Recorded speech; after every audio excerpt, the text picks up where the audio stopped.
বাংলাদেশের ভয়াবহ বন্যা পরিস্থিতির মাঝেই এবার ফারাক্কা বাঁধের ১০৯টি দরজা খুলে দিয়েছে ভারত। দেশটির দাবি, বিহার ও ঝাড়খণ্ড রাজ্যে বন্যা ও পানির চাপ বৃদ্ধি পাওয়ায় এই বাঁধ খুলে দেওয়া হয়েছে। এদিকে ফারাক্কা বাঁধ খুলে দেওয়ার খবরে বাংলাদেশের মানুষের মাঝেও দেখা দিয়েছে উৎকণ্ঠা। চলমান বন্যা পরিস্থিতি কি আরও ভয়াবহ রূপ নেবে? কি বলছে কর্তৃপক্ষ, জানাচ্ছেন সহকর্মী শাহাদাত রিফাত।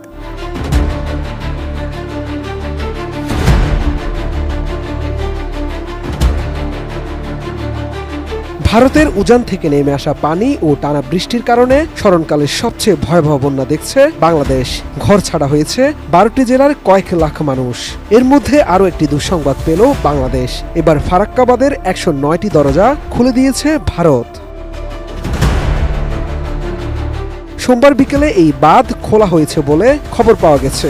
জানা যায়, প্রাথমিক পর্যায়ে ১১ লাখ কিউসেক পানি ছাড়া হয়েছে। কর্তৃপক্ষের দাবি, পানি না ছাড়লে বাঁধের মারাত্মক ক্ষতি হতো। এ কারণে বাধ্য হয়েই বাঁধের মুখ খুলে দিয়েছে তারা। এদিকে ফারাক্কা বাঁধ খুলে দেওয়ার খবরে বাংলাদেশের মানুষের মাঝেও আতঙ্ক দেখা দিয়েছে। ভারতের এত বিশাল বাঁধ খুলে দেওয়ার পর দেশের চলমান বন্যা পরিস্থিতি কি আরও ভয়াবহ রূপ নিবে? এ নিয়ে কি বলছে কর্তৃপক্ষ? জানা যায়, ফারাক্কা বাঁধের ১০৯টি দরজা খুলে দেওয়ার ফলে একদিনে বাংলাদেশে ১১ লাখ কিউসেক পানি প্রবেশ করবে, যার কারণে ভারতের পশ্চিমবঙ্গ প্রদেশের মুর্শিদাবাদ সহ বাংলাদেশের বিস্তীর্ণ অঞ্চলে বন্যা দেখা দিতে পারে। এছাড়া রাজশাহী, চাঁপাইনবাবগঞ্জ, পাবনা, সিরাজগঞ্জ, কুষ্টিয়া, রাজবাড়ী ও মানিকগঞ্জ সহ আশপাশের জেলাগুলো প্লাবিত হতে পারে বলেও জানিয়েছেন নদ নদী বিষয়ক গবেষণা প্রতিষ্ঠান রিভারাইন পিপলের পরিচালক এম আনোয়ার হোসেন।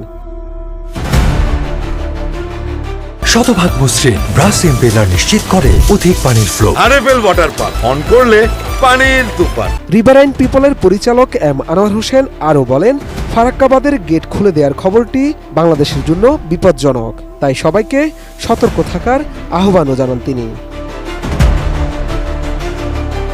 ফারাক্কা বাঁধ কর্তৃপক্ষ জানায়, তাদের দুই রাজ্যে বন্যার জেরে বাঁধে পানির চাপ পড়েছে। তবে স্বস্তির বিষয়, এখনও নেপাল থেকে পাহাড়ি ঢল নামেনি। ফারাক্কা বাঁধ এলাকায় পানি বিপদসীমার ৭৭.৩৪ মিটার উপর দিয়ে বইতে থাকায় বাধ্য হয়ে গেট খুলতে হয়েছে। সেক্ষেত্রে ফিডার ক্যানেলেও পানির পরিমাণ বাড়ানো হয়েছে।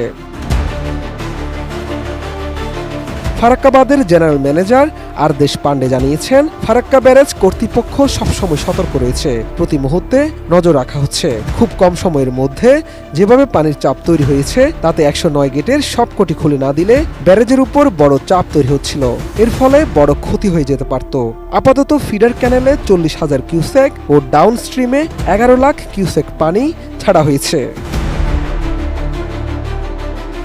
অন্যদিকে বাংলাদেশ দুর্যোগ ব্যবস্থাপনা ও ত্রাণ মন্ত্রণালয়ের বন্যা পরিস্থিতির সর্বশেষ প্রতিবেদনে বলা হয়েছে, সৃষ্ট আকস্মিক বন্যায় দেশের দক্ষিণ পূর্বাঞ্চলীয় ১১ জেলায় মৃতের সংখ্যা বেড়ে দাঁড়িয়েছে ২৩ জনে।